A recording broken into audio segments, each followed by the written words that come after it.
Phone में food blog देखते हुए। ऐसी ठंडी के मौसम में तो हर चीज गर्मा गर्म खाने में ही स्वाद आता है। स्पेशली ये सूपी मैगी तो मेरी ऑल टाइम फेवरेट है। कीर्ति रजाई में बैठे हुए मजे से गरम गरम मैगी खाने लगती है। बाहर हो रहा ठंडी का मौसम साफ दिख रहा था। तभी गायत्री बाल्टी भरकर पानी और पोंछा लेकर कमरे में आकर पंखा चलाकर पोंछा लगाने लग जाती है, जिससे कीर्ति कपकपाने लगती है। मम्मी यार, क्यों कह ढा रही हो?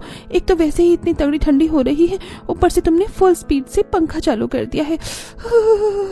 अरे तू तो ऐसे ठिठुर रही है जैसे मैंने पंखे की जगह एसी चला दिया हो। तेरी ठंडी के चक्कर में तेरे कमरे में 4 दिन से पोंछा नहीं मारा मैंने। मम्मी यार, इतनी ठंड में डेली डेली पोंछा लगाना जरूरी है क्या? कोई देखने थोड़ी आ रहा है। सर्दी में तो 1 हफ्ते में 1 बार पोंछा लगाना काफी है। ये सुन गायत्री उसे घूरती है और फुसफुसा पड़ती है। हे भगवान, इस लड़की को अभी से हल्की फुल्की ठंड में भी इतनी ठंडी लग रही है, जरा से पंखे की हवा नहीं सही जा रही। अगर कल को ठंडी में एसी चलाकर सोने वाला ससुराल मिल गया तो क्या होगा इसका। वेल, प्यारे प्यारे दर्शकों, अब तो आप समझ गए होंगे कि हमारी प्यारी कीर्ति को वैसे ठंडी का मौसम काफी ज्यादा पसंद है, पर ठंड में पंखा चलाने से उसे एलर्जी है, क्योंकि उसे तुरंत कफ कोल्ड हो जाता है। अब देखना ये था कि क्या होगा जब हमारी विंटर कॉन्शियस कीर्ति को ठंडी में एसी में सोने वाला ससुराल मिलेगा। समय बीतता है और कीर्ति की शादी शुभम से तय हो जाती है। पंडित जी, अब तो आप जल्दी से शादी की कोई बढ़िया सी तारीख देखकर निकाल दीजिए। कादम्बरी जी, दिसंबर का महीना बड़ा बढ़िया रहेगा विवाह के लिए। मुहूर्त तो पास का ही है, दिसंबर लगने में दिन ही कितने रह गए हैं, और ठंडी का मौसम शादी के लिए अच्छा रहेगा। रिश्तेदारों को ठहराने में भी दिक्कत नहीं होती, मेहमानदारी भी अच्छे से हो जाएगी, खान पान भी खराब नहीं होता ठंडी में। तो गायत्री जी, आपकी क्या राय है?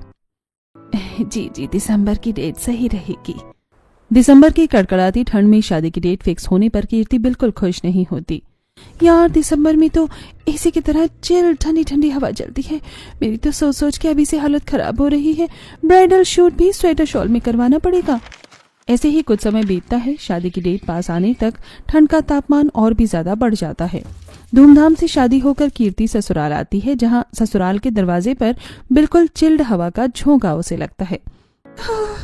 हे भगवान, ये इतनी ठंडी ठंडी बर्फ से चिल्ड हवा कहाँ से आ रही है? ऐसा लग रहा है जैसे 4-5 एसी इकट्ठा चल रहे हों। ठंडी हवा से कीर्ति थर थर कांपने लगती है। वहीं ससुराल के सभी लोग गर्म स्वेटर में खड़े थे।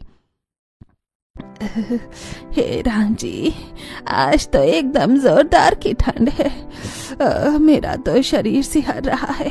जल्दी से कादम्बरी तू दही की तरह जमी क्यों खड़ी है? जल्दी से गृह प्रवेश करा दे। बस माँ जी, प्रज्ञा बहू को चावल का कलश भरने को भेजा है, आती ही होगी। तुम दोनों सास बहू को हर काम चूल्हे पर अधन चढ़ाकर करने की आदत पड़ गई है। बेचारी बहू को भी इतनी देर ठंड में खड़ा करवा रखा है। इतने में जेठानी प्रज्ञा कांपते कांपते कलश भर कर ले आती है। लीजिए मम्मी जी, कलश और आरती की थाली। कादम्बरी कीर्ति का गृह प्रवेश कराती है। कुछ देर बाद, चलो सभी रस्में अच्छे से हो गई हैं। शुभम बेटा, बहू को कमरे में ले जा, दोनों सफर के थके होंगे। फाइनली इन रस्मों से छुट्टी मिली। इतनी देर से ठंड में रस्में करते करते मेरी तो हालत खस्ता हो गई। मैं तो कमरे में जाते ही गर्मा गर्म हीटर चालू करके रजाई के अंदर घुस जाऊंगी, तभी शरीर में गर्माहट आएगी। हाथ पैर तो बर्फ से अकड़ गए हैं। शुभम कीर्ति को अपने कमरे में लेकर आता है, जहाँ उसे गर्माहट की जगह ज्यादा ठंड लगती है। ये बेडरूम है या बर्फ खाना? ऐसा लग रहा है मैं ससुराल में नहीं बल्कि डायरेक्ट शिमला पहुंच गई हूँ। बाहर हॉल में भी सॉलिड वाली ठंड लग रही थी और कमरा तो कुल्लू मनाली बना हुआ है। मेरे यहाँ की ठंड के मौसम में और यहाँ के ठंड के मौसम में कुछ ज्यादा ही बदलाव है। ठंडी से कांपते हुए कीर्ति हीटर चलाने के लिए देखने लगती है। शुभम जी प्लीज हीटर चला दीजिए, मुझे बहुत जोर की ठंडी लग रही है। कीर्ति, कमरे में हीटर नहीं है। क्या कमरे में हीटर नहीं है? तो आप इतनी कड़कड़ाती ठंड में सोते कैसे हैं? मुझे तो सिंगल रजाई में भी गर्मी हो जाती है, हीटर की जरूरत लगती ही नहीं है। कीर्ति कांपते कांपते बेड पर रखी हुई रजाई खोलकर खुद को सर से पैर तक कवर कर लेती है, लेकिन अभी भी उसकी ठंड नहीं भागती है। अरे तुम तो आते ही रजाई में पैक हो गई। कम से कम पहले चेंज तो कर लो। लहंगे में भारी नहीं लग रहा क्या? और मेरा तो शेरवानी में बुरा हाल हो गया है। शुभम जी, आपको चेंज करना है तो कर लीजिए, मैं बाद में चेंज कर लूंगी। फिलहाल मुझे बहुत तगड़ी ठंड लग रही है। मुझे तो इस शेरवानी में भी घुटन हो रही है, मैं चेंज करके आता हूँ। शुभम फटाफट से अलमारी के अंदर से नाइट ड्रेस निकालकर चेंज करने चला जाता है। वहीं कुछ मिनट में रजाई की गर्माहट से कीर्ति को नींद आ जाती है, मगर आधी रात होते ही एक बार फिर से चिल्ड सी हवा से ठिठुरते हुए कीर्ति उठकर बैठ जाती है। ये रजाई के अंदर इतनी चिल्ड हवा कहाँ से घुस रही है? कहीं कोई खिड़की दरवाजा खुला तो नहीं छूट गया? एक बार उठकर चेक कर लेती हूँ। रजाई भी बिल्कुल बर्फ की तरह ठंडी हो रही है। ठंड से सिकुड़ते हुए कीर्ति रजाई में से निकलकर खिड़की और दरवाजे अच्छी तरीके से देखती है, जो कि बंद होते हैं। खिड़की दरवाजे दोनों तो बंद है, पर ये बर्फ की तरह ठंडी ठंडी हवा कौन से खुफिया सुराग से आ रही है? मेरी तो हड्डियां ठंडी पड़ गई हैं। तभी कीर्ति का ध्यान कमरे में एसी पर जाता है, जो फुल स्पीड में चल रहा होता है, जिसे देखकर ठंड में उसके दांत किटकिटाने लगते हैं। ये एसी कैसे चल रहा है? लगता है शुभम से गलती से चालू हो गया होगा। बंद कर देती हूँ। एसी बंद करके कीर्ति रजाई ओढ़कर सो जाती है, लेकिन 5 मिनट में ही शुभम पसीने से परेशान होकर उठ गया। अरे ये एसी बंद किसने कर दिया? तभी कहूँ मुझे रजाई में इतनी घुटन क्यों हो रही है? शुभम फुल टेम्परेचर पर एसी चालू करके सो जाता है। अरे ये एसी के रिमोट के हाथ पे निकल आए हैं क्या? अपने आप चालू हो जाता है ये? फिर से कैसे चल गया? दाल में कुछ तो काला है। शुभम जी उठिए, उठिए ना।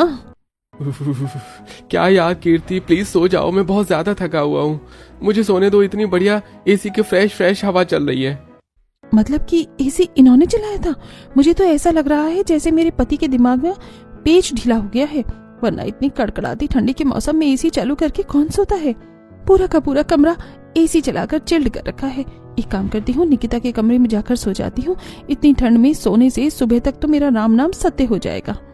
कीर्ति तकिया उठाकर कांपते कांपते अपनी ननंद निकिता के कमरे में आती है, लेकिन वहां भी हाई टेम्परेचर में एसी चल रहा था, जिससे कमरा बर्फ बना हुआ था। हे भगवान, ये लड़की भी फुल टेम्परेचर में एसी चालू करके सोई पड़ी है। सभी के अंदर कुछ ज्यादा ही गर्मी है, तभी तो इतनी ठंड के मौसम में एसी चालू करके सो रहे हैं। यहाँ इतनी ठंड में सोने पर मेरा तो दम ही निकल जाएगा। बेचारी बहू वापस तकिया लेकर अपने कमरे में आ जाती है और एसी का टेम्परेचर कम करके सोने की कोशिश करती है, लेकिन ठंड में सारी रात करवट ही बदलती रहती है। हे भगवान, एसी चलाने की वजह से रजाई भी बिल्कुल बर्फ की तरह ठंडी ठंडी हो गई है। ऐसा लग रहा है जैसे कि मैं गीली रजाई ओढ़कर सो रही हूँ। ऐसे तो नींद आने से ही रही, कोई तो जुगाड़ लगाना पड़ेगा। इतना कहकर अब कीर्ति बिस्तर से ठिठुरते हुए उठकर कुछ और ओढ़ने के लिए ढूंढने लगती है। कमरे में एक एक्स्ट्रा रजाई और बिस्तर भी नहीं रखा। इस सिंगल रजाई में तो मेरी हड्डी पसली जमने को हो रही है। बेचारी किसी तरह हाथ पैर सिकोड़ कर सो जाती है, लेकिन रात भर एसी चलने की वजह से सुबह तक उसकी नाक जम जाती है। तभी जैसे ही उसे थोड़ी सी नींद आती है कि सुबह के 5 बजते ही शीला चाय के लिए दरवाजा बजाती है। बहू, ओ बहू, चल जल्दी से उठकर नहा धोकर रसोई में आ जा, चाय पानी बनाने का टाइम हो रहा है। हे भगवान, एक तो रात भर मेरे पति ने ठंड में एसी चालू करके आफत मचा रखी थी, नींद भी नहीं आई, और अब ये दादी माँ को करेक्ट 5 बजे चाय चाहिए। अरे अभी तो जाकर थोड़ी सी नींद आई थी, कबाब में हड्डी बनने के लिए आ गई। बेचारी बहू कुड़कुड़ाते हुए ठंड में नहा धोकर नाक सिकोड़ते हुए रसोई में आती है। हे भगवान, मेरी नाक बिल्कुल बंद हो गई है। अरे पोता बहू, तेरी नाक तो बिल्कुल टमाटर की तरह लाल हो गई है। शुभम ने रात को एसी चालू नहीं किया था क्या? तभी तुझको मच्छर काट खा गए। मुझको तो एसी के बगैर नींद ही नहीं आती है। शीला की भी ठंड में एसी चालू करके सोने की बात सुनकर तो जैसे कीर्ति को 440 वोल्ट का झटका लगता है। मेरी दादी सास में भी बुढ़ापे में जवानी जाग रही है, तभी तो इतनी कड़कड़ाती ठंड में ये भी एसी चालू करके सोती हैं। पूरा का पूरा खानदान ही खिसका हुआ है। तभी तो ठंड में बगैर एसी के कोई सोता ही नहीं है। मैं तो कसम से बड़ा पछता रही हूँ इस घर में शादी करके। चिड़चिड़ करते हुए कीर्ति चूल्हा साफ करके चाय रखती है और अपने हाथ सेकने लगती है। अब जाकर मेरे शरीर को पता चल रहा है कि मेरे हाथ पैर हैं, पर गला अभी भी खराश कर रहा है। एक्स्ट्रा अदरक डालकर ही चाय बना लेती हूँ। कीर्ति फटाफट से फ्रिज के अंदर से ढेर सारा अदरक निकालकर कूटने लगती है। तभी उसकी जेठानी प्रज्ञा किचन में आती है। किचन में कितनी ज्यादा गर्मी हो रही है देवरानी जी, कम से कम तुम्हें चाय बनाते टाइम चिमनी चालू कर देनी चाहिए थी। पर भाभी, मैं तो अभी सिर्फ चाय ही बना रही हूँ, कोई सब्जी थोड़ी ना छौंक रही हूँ जो मिर्च की धांस फैली हुई हो। और वैसे भी अभी तो इतनी ज्यादा ठंडी का मौसम है, चिमनी चलाने की क्या जरूरत है। रसोई में गर्माहट रहेगी तो खाना बनाने में आराम रहेगा। देवरानी जी, ठंड को जितना महसूस करोगी ना, शरीर को उतनी ही ज्यादा लगेगी। इतना कहते हुए प्रज्ञा किचन की चिमनी ऑन कर देती है और किचन में लगा हुआ एसी भी चालू करके सिंक में पड़े हुए रात के बर्तन को धोने लगती है। जैसे ही कीर्ति को एसी की ठंडी ठंडी हवा लगती है तो उसके हाथ के रोंगटे खड़े हो जाते हैं। हे भगवान, एक इस चिमनी के चलने से रसोई बिल्कुल चिल्ड हो गई और ऊपर से ये एसी। हाँ, तो रसोई में एसी तो चलता ही है देवरानी जी, मैंने अभी बस एसी चालू किया है। जैसे ही कीर्ति किचन में एसी चलता देखती है तो काफी हक्का बक्का रह जाती है। पर जेठानी जी, किचन में एसी चलाने की क्या जरूरत है? किचन में कौन एसी लगवाता है? यहाँ पर थोड़ी ना कोई सोता है। देवरानी जी, ये एसी मैंने स्पेशली पापा जी से बोलकर किचन में सेट करवाया है। पता है, गर्मी के मौसम में खाना बनाने में हालत खस्ता हो जाती है। गर्मी के मौसम में रसोई बिल्कुल थार मरुस्थल की तरह गर्म हो जाती है, इसलिए मैंने ये एसी लगवा रखा है। मैं तो गर्मी के मौसम में ही एसी चालू करके खाना बनाती आ रही थी। पर जेठानी जी, अभी तो ठंडी का मौसम चल रहा है, इसलिए एसी चलाने की क्या जरूरत है? बेकार में फालतू का बिल आएगा। अरे, जब बिजली का बिल आएगा तब की तब देख लेंगे, बस थोड़ी देर एसी चलने दो।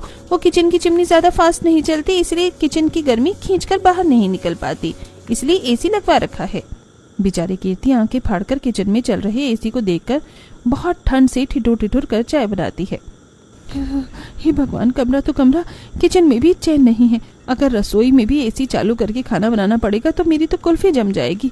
हाथ भी इतने सुन्न पड़ गए हैं कि अदरक भी नहीं कूटा जा रहा है। थरथराते हुए बहू गैस पर हाथ सेककर अदरक डालकर सभी के लिए गर्मा गर्म अदरक वाली चाय बनाती है। जेठानी जी, मैंने चाय बना दी है, आप प्लीज सबको दे देंगी?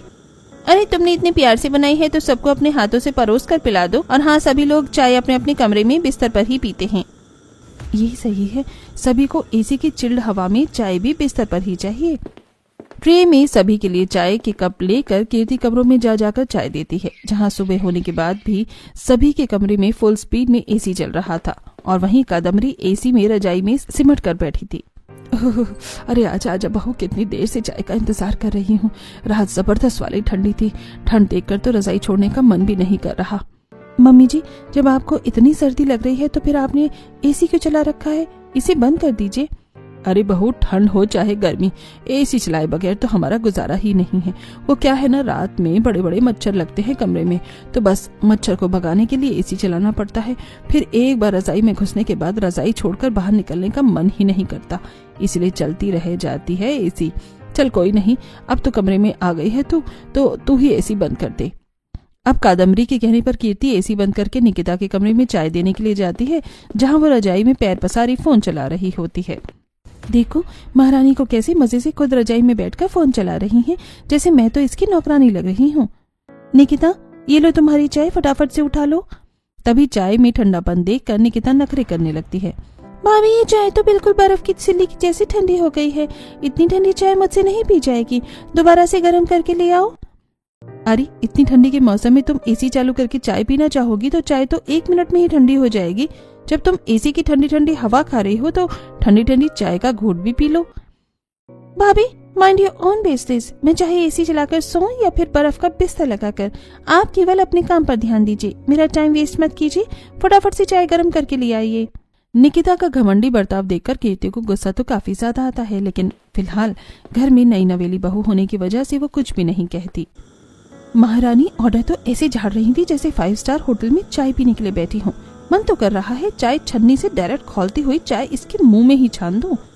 गुस्से से खटपट करते हुए बहू चाय खौलाकर ससुराल में बाकी बचे हुए लोगों को देती है, जिसके बाद वो सबके लिए पहली रसोई में अच्छा अच्छा खाना बनाती है, जैसे कि पूरी, छोले, शाही पनीर, मिक्स वेज, पुलाव और गाजर का हलवा।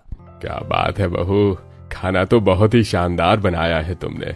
ऐसे ठंड के मौसम में तो गर्मा गर्म खाना खाने का ही स्वाद है, और सबसे बढ़िया तो ये शाही पनीर और पुलाव लग रहा है खाने में। अजी, मैं तो कहती हूँ ये पनीर और पुलाव छोड़कर एक बार ये मिक्स वेज के साथ गर्मा गर्म पूरियां खाकर देखो, बड़ी स्वाद लग रही हैं। अच्छा जी, फिर तो चखना ही पड़ेगा। अरे बहू, एक पूरी तो डालना। जी पापा जी। कीर्ति पूरे अपने ससुर की प्लेट में डालती है जो कि एकदम ठंडी पड़ चुकी थी। अरे बहू, ये पूरी तो बिल्कुल पापड़ बन गई है। ठंडी पूरी खाने में मजा नहीं आएगा, 2-4 गरम पूरी ला कर दे। अरे पोता बहू, अब दही की तरह यहाँ पर जमी खड़ी किसी लिए, जाकर गर्मा गर्म पूरियां निकाल कर लेकर आ। पर दादी माँ, ऐसे तो ये वाली पूरी वेस्ट हो जाएगी। बहू, तुझसे जितना कहा जाए उतना कर। तेरा काम है सभी को गर्मा गर्म खाना बनाकर खिलाना और उनका पेट भरवाना। अब जा। कीर्ति, जरा एसी चालू कर देना, गरम खाना खाकर गर्मी लग रही है। जी भैया। गुस्से में लाल पीली होकर बहू एसी चलाकर किचन में आकर गर्म पूरियां बनाती है। वैसे तो सबको ठंडी में एसी चालू करके सोना है, लेकिन खाना सभी को खौलता हुआ ही चाहिए। इसे कहते हैं हाथी के दांत खाने की और दिखाने की और। मेरा बस चले तो सभी के मुंह में ठंडे ठंडे बर्फ के टुकड़े डालकर सभी का मुंह फेविक्विक से चिपका दूं, ताकि इनको ठंड का पता चले। बेचारी सभी को खाना खिलाने के बाद ठंडे पानी से बर्तन साफ करती है, लेकिन हर कमरों में एसी चलाने की वजह से काफी ज्यादा ठंडी बनी रहती है। कुछ देर बाद, शुक्र है सारा काम खत्म हो गया। अब मैं जाकर 3-4 घंटे आराम से नींद पूरी करूंगी। अब तक तो शुभम भी जॉब पर चले गए होंगे। रसोई का काम खत्म करके कीर्ति कमरे में आती है और कमरा खाली देखकर एक गहरी सांस भरते हुए एसी बंद कर देती है। अब मैं कुछ घंटे तो बिना एसी चलाए आराम से सो सकती हूँ। जल्दी से रजाई में घुसकर बहू देखते ही देखते सो जाती है। इसी तरह 3-4 घंटे बीत जाते हैं। शुक्र है थोड़ी नींद तो पूरी हो गई, वरना बगैर सोए तो मेरा सिर फट रहा था। तभी किट्टू कमरे में आती है। चाची चलो, दादी आपको शाम की चाय बनाने के लिए बुला रही है। चलो अच्छा है, मैं चाय बनाने का सोच ही रही थी। मम्मी जी ने बोल दिया गर्मा गर्म चाय पीकर थोड़ा शरीर में गर्माहट आएगी। फटाफट से कीर्ति किचन में आती है और चाय बनाकर पीने के बाद रात का खाना बनाती है। और एक बार फिर से रात में सभी के कमरों में एसी चालू हो जाता है। शुभम जी, इतनी ठंड में एसी चालू करके सोना जरूरी है क्या? प्लीज आज के लिए एसी बंद कर दीजिए। मगर कीर्ति, मुझे बिना एसी के नींद नहीं आती है। कल रात भी आपने फुल स्पीड में एसी चलाया था और इसीलिए मुझे कफ और कोल्ड हो गया। चलो कोई नहीं, मैं एसी का टेम्परेचर कम रखूंगा।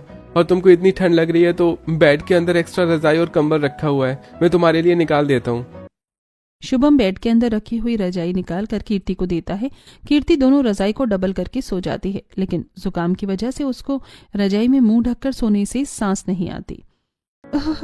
ये डबल रजाई, ऐसा लग रहा है जैसे इसके अंदर मेरा दम निकल जाएगा। कुछ देर के लिए बाहर मुंह निकाल लेती हूँ। जैसे ही रजाई के बाहर मुंह करती है तो एसी से बहू का पूरा फेस ठंडा हो जाता है और दांत बजने लगते हैं।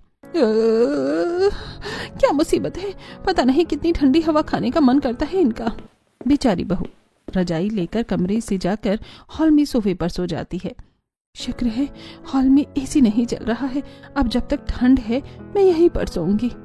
बेचारी को सोए हुए कुछ देर ही होती है, तभी निकिता आधी रात को रजाई ओढ़कर उसके पास आकर फुसफुसाकर उठाती है। भाभी, ओ भाभी, सो गई क्या? निकिता का चेहरा अपनी आंखों के बिल्कुल पास देखकर कीर्ति जोर से चिल्लाती है। भूत भूत, कोई बचाओ मुझको। अरे भाभी, मैं भूत नहीं, निकिता हूँ, आपकी ननंद। तुमने तो मेरे गुर्दे ही हिला दिए थे।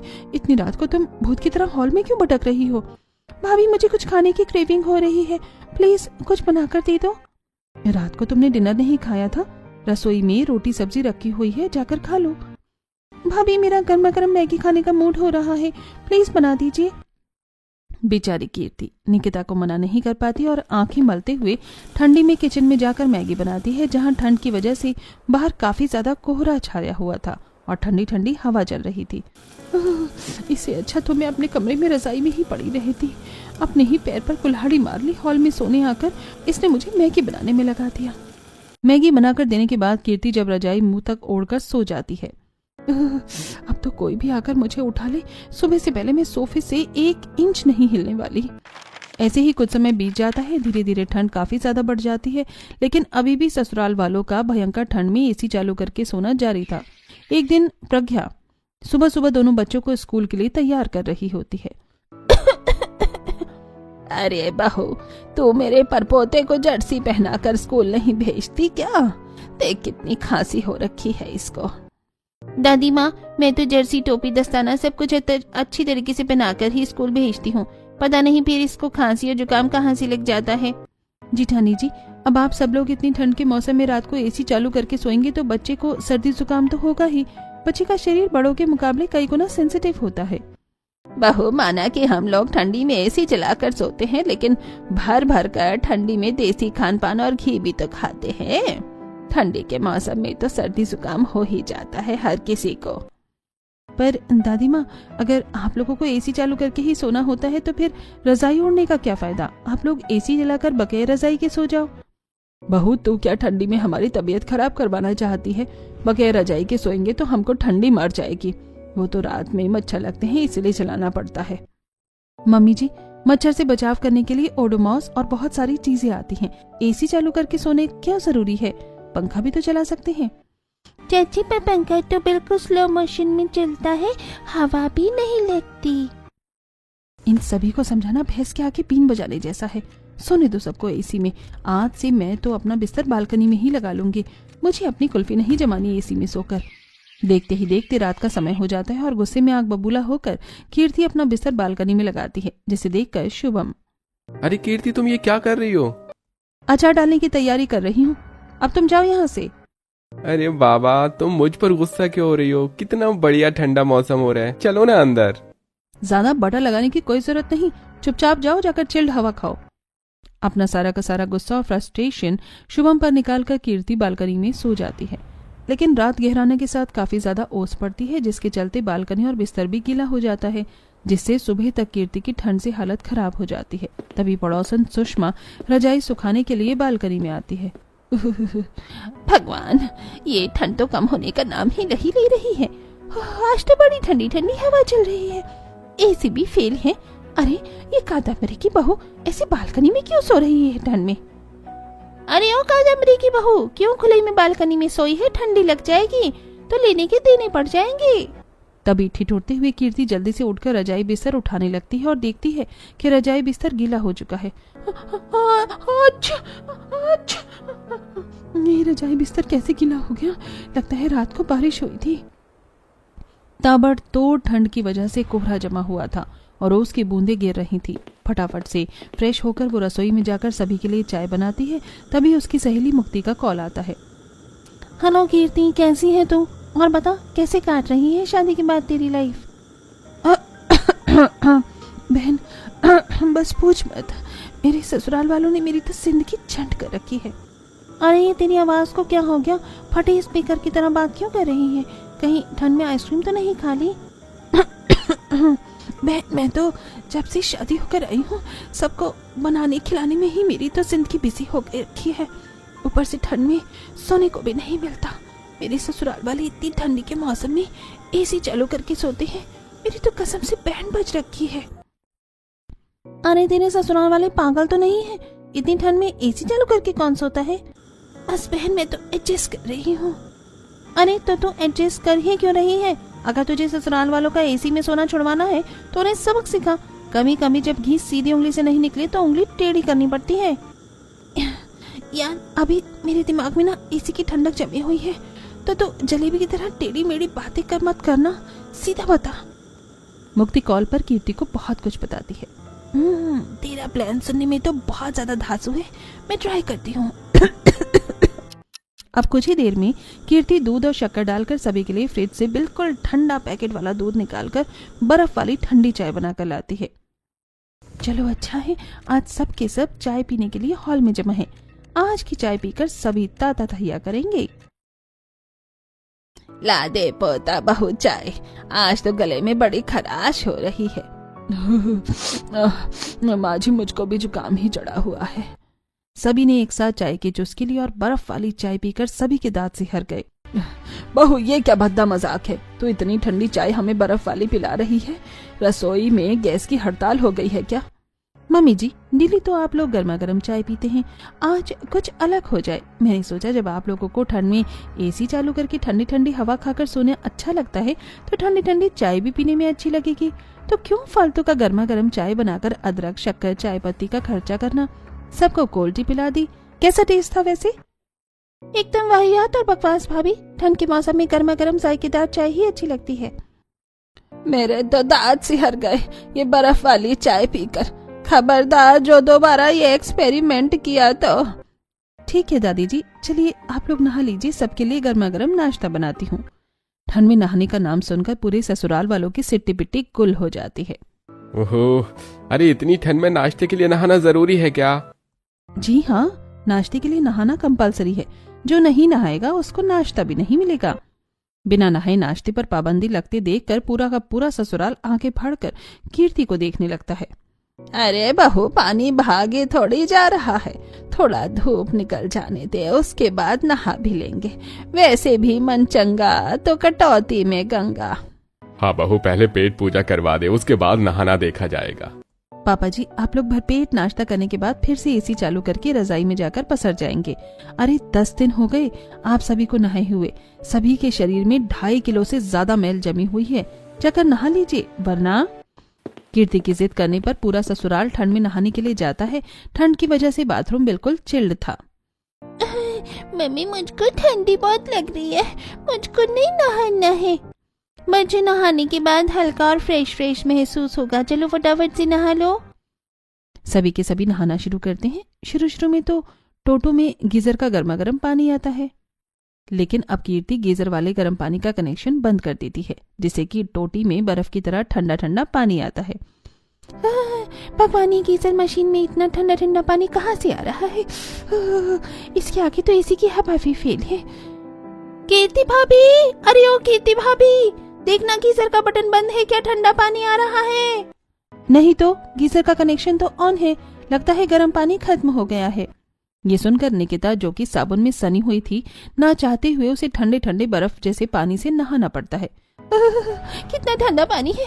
इतने ठंडे पानी से नहाने में मुझे तो 440 वोल्ट का करंट लग रहा है। ठंडे ठंडे पानी से नहाना चाहिए, कनाए या नाए गाना चाहिए। बाकियों का हाल भी कुछ इसी तरह का था। सभी ठंडे पानी से नहा तो लेते हैं, लेकिन सभी की हालत पंचर हो जाती है। सभी बाथरूम से डायरेक्ट रजाई में जाकर बैठ जाते हैं। किसी के कमरे में एसी भी चल नहीं रहा होता है।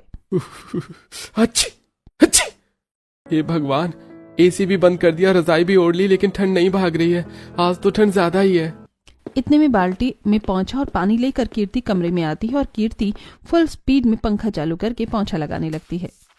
अरे कीर्ति, तुमने पंखा क्यों चालू कर दिया? प्लीज इसे बंद करो, मुझे बहुत तेज की ठंड लग रही है। बस 2 मिनट शुभम जी, अभी पंखा बंद कर दूंगी, पोंछा सूख जाए बस। वैसे भी लोहे को लोहा काटता है। ठंड में थर थर करते हुए शुभम रजाई मुंह तक ओढ़ लेता है। आज तो सभी की हालत देखने वाली है। मुक्ति का बताया हुआ ट्रिक सक्सेसफुल हो गया है। मेरे ससुराल वालों की अकल ठिकाने आ गई होगी। आज ठंड में कोई भी एसी चालू करके नहीं सोएगा। देखते ही देखते रात हो जाती है। पूरा दिन सभी रजाई में पड़े पड़े ही खाना पीना चाय पानी सब करते हैं, और रात को एक बार फिर से सभी अपने अपने कमरे में एसी चालू कर लेते हैं। पूरे दिन रजाई में बैठे बैठे गर्मी सी लग रही थी। अब जाकर एसी की ठंडी ठंडी हवा खाकर थोड़ी सांस आई है। सारा काम खत्म करके कीर्ति खुशी खुशी सोने के लिए कमरे में आती है तो शुभम को एसी जलाकर घोड़े बेचकर सोते देख गुस्से में भर जाती है। फिर से एसी! हे भगवान, ये लोग नहीं सुधरने वाले। सब के सब एक नंबर के ढीठ हैं। गुस्से में चिढ़कर कीर्ति अपने पति के ऊपर से रजाई हटाकर अपना बिस्तर ठंड में बालकनी में लगाती है और वहीं पर सो जाती है। इसी तरह कुछ समय बीत जाता है। एक दिन ठंड में सुबह सुबह बिजली विभाग से एक आदमी आता है। क्या ये अशोक जी का घर है? हाँ जी, अशोक जी का घर है। मैं उनका बड़ा बेटा हूँ। कहिए आप कौन है? जी, मैं बिजली विभाग से आया हूँ। आप लोगों ने पिछले 2 महीने से बिजली का बिल नहीं भरा है। पूरे 2 लाख रुपए का बिल आया है। आप लोग जल्दी से बिल भर दीजिए, वरना बिजली काट दी जाएगी। 2 लाख रुपए का बड़ा बिल देखकर पूरा का पूरा ससुराल टेंशन में आ जाता है। भाई साहब, आप पूरे मोहल्ले की बिजली का बिल जोड़कर हमसे ही भरवा लेंगे क्या? ये 2 लाख रुपए किस चीज का आया है, पता तो चले। देखिए, बिजली आप लोग भर भर कर इस्तेमाल करते हैं तो बिल तो उठेगा ही ना। आप लोग क्या क्या चीजें चलाते हैं अपने घर में जो इतना ज्यादा बिल आ रहा है? फिलहाल आप बिजली का बिल भर दीजिए और चलाइए। आप लोग इस ठंड में रात रात भर एसी, सभी कमरे में रात भर एसी चलता है तो बिल तो उठेगा ही ना। आप लोगों ने बिजली फूकी है तो अब पैसे भी दीजिए। अरे देना तो पड़ेगा ही। अब पछताए होत क्या जब चिड़िया चुग गई खेत। आखिर में कोई विकल्प न बचने की वजह से उनको बिजली बिल भरना पड़ता है, जिसके बाद पूरे ससुराल वालों के चेहरे पर पछतावा दिख रहा था। और अब सभी ठंड में एसी चलाना छोड़कर एसी बंद करके सोने के लिए धीरे धीरे आदत लगा लेते हैं। शुरू शुरू में सबको परेशानी तो होती है, लेकिन धीरे धीरे सबको आदत पड़ जाती है।